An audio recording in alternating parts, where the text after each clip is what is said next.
আসসালামু আলাইকুম। অনেকেই আমাকে বলেন যে আসলে আমার অ্যাজমা হয়েছে, আমরা কি খাবো কি খাবো না, এটা নিয়ে অনেকটা কনফিউশন থাকে। তো আমরা এটা নিয়ে কথা বলবো। তো অ্যাজমা রোগীদের যেসব খাবার খাওয়া উচিত মেইনলি হচ্ছে ফল এবং সবজি। যেমন আপনি পেঁপে খেতে পারেন, আম খেতে পারেন, কলা খেতে পারেন, আপেল খেতে পারেন। এটা হচ্ছে ফলের মধ্যে। সবজির মধ্যে আপনি হচ্ছে গাজর, পেঁপে, ব্রোকলি, এগুলোর মধ্যে কি প্রচুর অ্যান্টিঅক্সিডেন্ট থাকে, আপনার ফুসফুসটা ভালো রাখবে। অনেক সময় আমরা বলি ওমেগা 3 যুক্ত খাবার, যেমন স্যালমন, টুনা ফিশ, তারপরে আপনার হচ্ছে ইলিশ, এগুলো খাবেন যদি অ্যালার্জি না থাকে। তারপরে আপনার হচ্ছে আদা, হলুদ, এগুলো খেতে পারেন। আদার রস খেতে পারেন, হলুদ তরকারি খেতে পারেন। এগুলো কি হবে, ফুসফুসটা মানে ফুসফুসটাকে বঙ্গ ডাইলেট করবে, ফুসফুসটাকে ডাইলেট করতে সাহায্য করবে। অনেকে লেবু, ভিটামিন C যুক্ত খাবারগুলো খেতে পারবেন, এগুলো ফুসফুস ভালো রাখবে।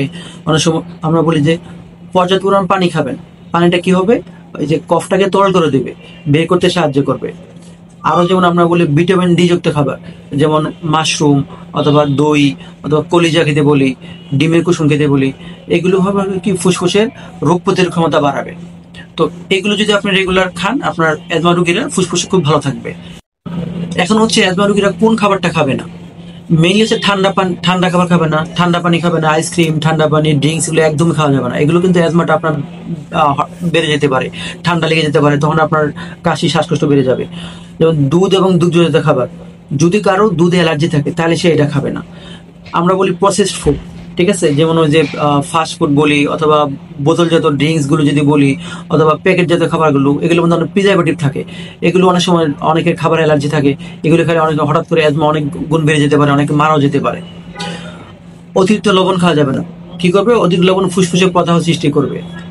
তারপরে হচ্ছে যে আপনার অ্যালার্জি, অনেকে বলে যে অ্যালার্জি খাবার, যে আমি কি এটা খাবো না একদম, এটা কিন্তু একদম ভুল কথা। যদি কোনো খাবারে আপনার অ্যালার্জি থাকে, যে আপনার মনে করেন বেগুন, চিংড়ি, ইলিশ মাছ, বোয়াল মাছ, আপনি খেয়াল করবেন যে কোন খাবার যদি অ্যালার্জি থাকে আপনি ওইটা খেতে পারবেন না। আপনার ইলিশ অ্যালার্জি থাকলে আপনি ইলিশ খেতে পারবেন না। বেগুনে অ্যালার্জি না থাকলে কিন্তু আপনি বেগুন খেতে পারবেন, কোনো সমস্যা নাই।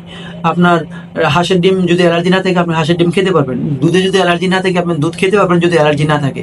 তো এই জিনিসগুলো খেয়াল করতে হবে। যেমন আমরা একটা সিল দিয়ে দিই যে আপনি এই অ্যালার্জি খাবার সব নিষেধ, ব্যাপারটা তা না।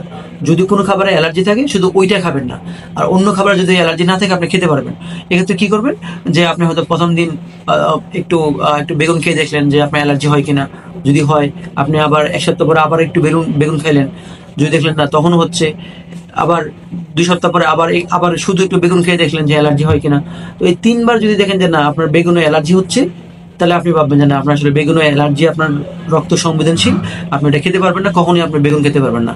কিন্তু অন্যগুলো যদি এরকম অ্যালার্জি না থাকে, আপনি কিন্তু অন্য অ্যালার্জি খাবারগুলো খেতে কোনো সমস্যা নেই।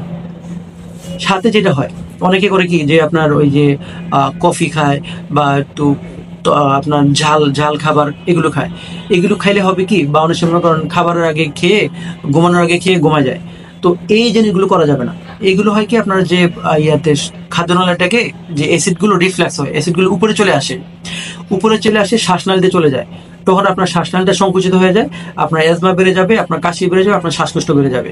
তো এই জন্য খুব ইম্পর্টেন্ট যে রাতের খাবারটা আপনার অবশ্যই 2 ঘন্টা খাবার খেতে হবে, এবং যখন আপনি ঘুমাবেন ঘুমানোর 2 ঘন্টা আগে সব খাওয়া বন্ধ করতে হবে। এবং ঘুমানোর পরে আপনার ঘুম থেকে উঠে অনেকে মনে করেন রাত 3টার সময় উঠলো, একটু ওয়াশরুমে গিয়ে 1 গ্লাস পানি খেয়ে শুয়ে গেলো, এই কাজটা করা যাবে না। যখনই 1 গ্লাস পানিও খাবেন আপনার 2 ঘন্টা পরে শুতে হবে। তাহলে কি হবে, অ্যাসিডটা যে শ্বাসনালীতে চলে যায়, এইটা আর হবে না, আপনার কাশি বাড়বে না, আপনার শ্বাসকষ্ট বাড়বে না ইনশাল্লাহ।